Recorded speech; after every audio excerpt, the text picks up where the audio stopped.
the right to start with.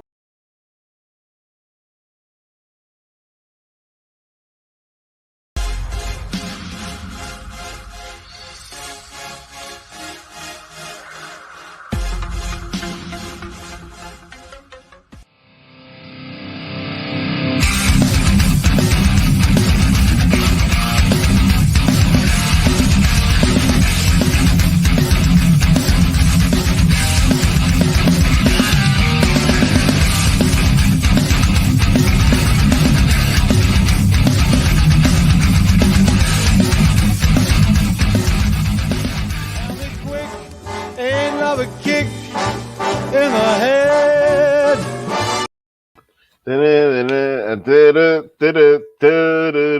Ain't love a kick in the head, ladies and gentlemen. Tonight we are reviewing MI4, and it was a fantastic movie. And luckily, I am not alone, ladies and gentlemen. I am going to be reviewing this movie with none other than the tribal chief of staff, Mr. Mike Knox, and that's with three X's because he's hardcore.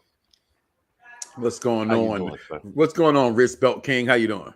Chilling. Oh man, you know what? I got to make a graphic of all of my belts. It's gonna be about 150, but that will be a good time. But also joining us this evening, ladies and gentlemen, is the newly turned born day Mr. Rain Cloud All Day Executive Consultant. Rain How clouds you back. doing? I'm doing quite well. I have to say that it's lovely to see myself here tonight, and it's lovely to see you too. I mean, Vic, you're looking very dark and distorted over there, and Tribal Chief looked like he wasn't prepared for Mission Impossible 4 today. Go figure, as he has an unpopular view in the background instead of normally he has the movie we're doing. Look at your lips there, I see. Look at your fingers. Must be eating on air. That's an impossible mission in itself. But hey, let's talk about this movie, Mission Impossible 4, continuing on this franchise. Vic, do you have a synopsis or something for us?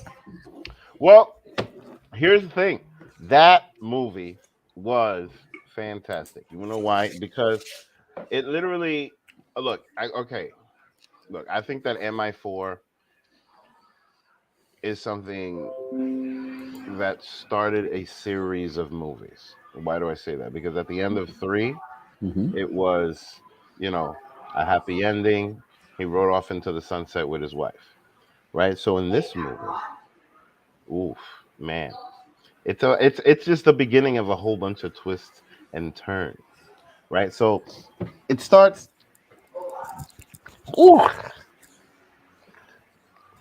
it just starts action packed, ladies and gentlemen. From the beginning of the movie, everything is just action packed, and through this entire thing, from the very beginning, it's just action, action, action, action, Yeah, all of a sudden you're action, back in the action, asylum. action, action, action, action, action. Yo, this, this whole thing was just amazing, right? I don't even know where to start. I don't. I don't know where to The start. beginning would be nice. I Why don't you talk to you getting? like that. Why you got to do that? Why you got to Because you do say that? you don't know where to start. So I'm here thinking that you're asking for assistance, and Lord knows I'm here to help you, Vic. No, no. Go ahead, go ahead, go ahead. So the beginning is that he broke out of jail. They broke him out of jail. That's what the No, no, beginning was. no, no, no, no, no, no, no. Just the whole plan of getting him out of jail. Are you going Just crazy? the What's going whole, on? just Why do you look the whole like? situation. The girl, no, because the girl comes in. You don't even know who the girl is. You understand? Are you The talking girl about comes in, and then she's running Paula? in. Oh, Miss Paula Patton. Yes. So that because here's the thing. Usually they introduce a girl like after like some kind of a love scene, or they kind of see each other, and like for example, like in the third one when there was this whole chase, right? You Yeah, know but how they they were. always introduced them though early in the movie. Yeah, so then all of a sudden, this girl just came out of nowhere. Nobody knew who she was until they met each other. So that's the thing that reeled me in. And then, interestingly, because I had no idea how they were going to do this, and then all of a sudden, when they put this song on, and all of a sudden it's like that in the middle of a Russian jail, I'm just like, wait, what the hell are they doing? What the hell are they doing? And then, um, all of a sudden, they introduce the tech guy, which is fantastic. Because mind you, I always pop for him. And then they have this whole tit for tat about opening doors. right? And then all of a sudden, Ethan once again is deviating from the plan to go save one of his friends. Another guy that we didn't even see, we didn't even know who the hell he was. You know what I mean? So, like in the beginning of the movie, you're just being introduced to all of these new characters and old characters, which is like crazy because why? Because they're literally just pulling you in, like, what the hell is going to go on now? Right. And I think that that is the beginning of what this series has become. Does that make sense? As far as it went from copying the TV show in the first movie Uh-huh. to the second one kind of really not knowing where it wanted to do. Mm-hmm. The third one bringing in, may he rest in peace, Hoffman coming in to destroy that role. Then the fourth one chose you, okay, it's time to pick up the special effects. It's time to show you some different things. And this is why I've said this before. I don't think there's a comparison to Bond, but unfortunately, the world we live in, we do comparisons. I think that Ethan Hunt does the camera angles and the things that he does are more like superhero kind of things, right? Where James Bond's he may be a better fighter and he's in different situations depending on how you look at it. But Ethan Hunt is constantly doing things like this. You know what I'm saying? Like the gloves, the tech, as you mentioned, in every single movie we do. I mean, you know what though? Some of tech. You know what though? He's got a team. It's not that Bond doesn't have a team either. You know what I mean? Because he has his people, but like he ain't got his this team. is This like boy got his whole entourage. You know what the thing is? This feels a lot like Fast and Furious and Bond put together. It does. That's what it feels. It does. Like it does have Fast a little bit because they keep coming back. It's the same. Yeah, crew. Because you know, they're not typecast, but you know what their roles are. Like Ving Rhames keeps feeling more and more like Ludacris after every movie. You know what I'm saying? Where they took it from. Every time I said, "You want some breakfast, Melvin?" Every single time I see you want some breakfast, he was cooking me breakfast every single time I see that movie. But that special effects scene is insane. And you look at, like I said, them getting into this building and the tech that goes along with it, and the things that Ethan Hunt does running down this building, getting back into the building after the glove breaks off, and there's not enough room of the rope to get back through the gate. And like you said, they introduced Paula Patton in this movie, and look at this woman in this dress. Like, amazing. I want to find this dress to buy this dress for my wife because this dress and Paula Patton looks, my God. And this is how you know special when movies are Hollywood, when you can make Paula Patton, look, and whoever this chick is with the cork in her hand, I want some wine now, have a great looking fight scene till she kills her and kicks her out the damn window. And mind you, the way that they introduced her in the very beginning, as far as like an agent and trying to save the first guy's life, you know what I mean? She's the Ethan Hunt. She was she put people in the field. You know what I mean? That's essentially who she was. You know, someone who she's a leader. She puts them out there, and her guy from Lost, by the way, at this point, Lost was big when this movie came out because when it first comes on, it appears as just like a lot's going on in the beginning of this film, as you said, to find out who she is and what she did. And again, what gets me in these movies, I'm not gonna lie to you, as I'm watching these, and we're on number 5 now. I'm really enjoying these a little bit more than Bonds, right? And I know that may sound, and here's it's because it's a different kind of enjoyment, right? And I'm watching it today, and this is about my 5th time watching this movie, and I'm watching it, and I'm sitting here between this and we know we got the next one coming up and 5, and I'm watching it. I'm like, sometimes James Bond films will have this second act going into the third act, or that third act going to the fourth act that's just really, really long.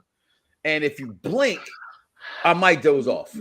Where these movies, to me, it's constantly from one action scene to the next action scene to the next action scene to the next good spy getting into a building kind of thing. Like you said, like this is the Kremlin they did before. You know what I'm saying? And then you have this scene in Saudi Arabia. Like, who outruns us? A sandstorm. Facts. You know what I mean? Like the scenes that are in the Mission Impossible movies to me are just extravagant. Executive consultant. Okay, he's not speaking. Well, I mean, look, honestly, when it comes to that whole debate, this whole thing, James Bond is starting to feel more like a mixture of Batman and Sherlock Holmes type. You know what I mean? Like I guess he heard that one. Kind of like a British Batman, just really posh. You know what I'm saying? Because Bruce Wayne could be a little loose. You know what I mean? But James Bond is very like a little loose. Are you trying to say that Batman's a hoe? No, I'm not saying Batman's a hoe. But what I'm saying is just that like he could kick back and he could talk and he could be like a little more like open collared type. You know what I'm saying? I got you. I was just James Bond just comes across as like very, very posh and very well, he's British. So the thing about it is what I'm trying to say is it's just a different feel. Of course it is. It's two different kind of movies, and again, Mission Impossible was made to mimic James Bond. There would be no Mission Impossible without James Bond. That's the blueprint, right? It's like The Godfather's the blueprint for gangster movies. It's the blueprint. I'm not gonna lie, spoiler alert, but I feel like the next movie was like a shot. I feel like five. Yeah, that's what I said. What I said, we watched them back to back, and I'm watching I'm watching that one. I'm going for the next one. So executive consultant, so we can get up out here and get these great Mr. Wet Blanket or what do you call him, Storm Chaser. Well, here we go. We suck at something we said wrong. Here it is. Where's my pen? Let me get it. Let me make sure I catch it. He's gonna say shout out. He's gonna say shout out to Mike for something that you said. Yeah, something I said wrong, or something that I said, and then we said something because we did something and somebody did something. Blah blah blah. That's how it's gonna go. That's how we go now. All right. I mean, actually, wait a minute. He just turned 39, so it might be different. Let's see. Oh, I doubt it. Let's see. It might be different. So, if I can, say my piece here. This movie, I think, was actually summed up pretty well when they said Fast and Furious meets some movie you said. I forgot what it was. But it does it better than the Fast and Furious franchise. And we're going to actually talk about the Fast and Furious franchise coming up sooner than you all think. We're going to end up in the Fast and Furious franchise. Now, I watch it on a yearly basis. Now I got to discuss it out loud. The things you do for it is a popular franchise. We're going to have to discuss it, yes. Just like Mission Impossible is a popular franchise. It's spanning 3 decades now, right? Entering 3 or 4 decades now because it started in the 90s, 2000s, 2010s, and 20s. So it's 4 decades now, right? And the TV show dates back to the 50s. Correct. But I'm talking about the movie franchise. But yes, you are absolutely 100% correct. And I never really watched. I mean, I did when I was a kid, but I can't remember much about it, the series. Quito.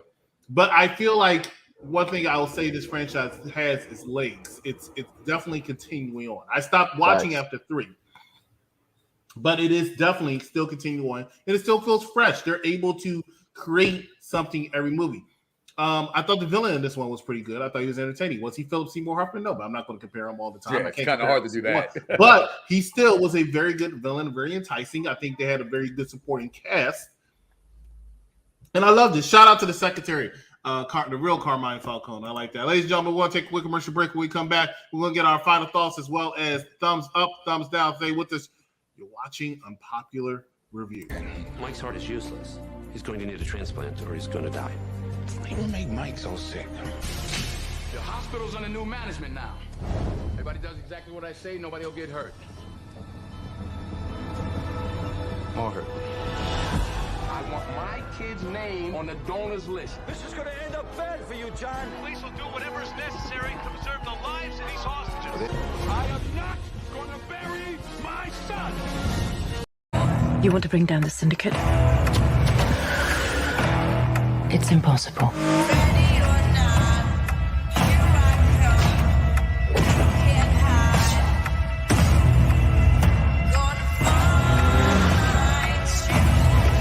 They're coming after us with everything they've got. You ready?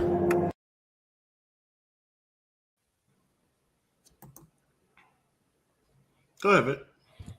Well, I mean, number one, love the technology. Love seeing Hawkeye. You know what I mean? It's always nice to see Hawkeye in this movie. I mean, in just a franchise of MI. and you know, everything that Ethan was pretty much just doing. But like I said from the beginning, this is definitely the beginning of like the speed level of just continuous action when it comes to this movie. You know, there's a lot of brilliance. I thought at the very end when he pretty much just found the safest way for his wife to, you know, I thought that was pretty brilliant. You know what I mean? And then he just saw her from afar and then just walked away and went to another mission. You know, I thought that whole situation was brilliant because throughout these movies they were just like, hey, listen, you can't live that life. You can't have this. You can't. You got to people. You know what I mean? And he somehow figured it out. And I felt like that part of it was brilliant. And because the thing is that right then and there, mind you, this is the fourth movie, and then right then and there, it's just there's a continuance. Hey, wait for more, and you all know I can appreciate that. You know, I love my sequels. You know what I mean? So, so I'm gonna give it a thumbs down. Did you say thumbs down? No, I said thumbs up. He definitely said thumbs down. Definitely said thumbs down. I knew he was doing. As you said, love seeing Hawkeye. This was his first breakout movie before the Bourne Identity series came along. This is the movie that put him on the map. I thought it was a good thing to add him as he gets added into the next movie. I agree with you. This is where Mission Impossible, the franchise, began to be known for that. You know you're going to get that thing in the movie. And you got that with a couple of scenes here, and in 5 it picks up a little bit higher as well, and a couple of scenes.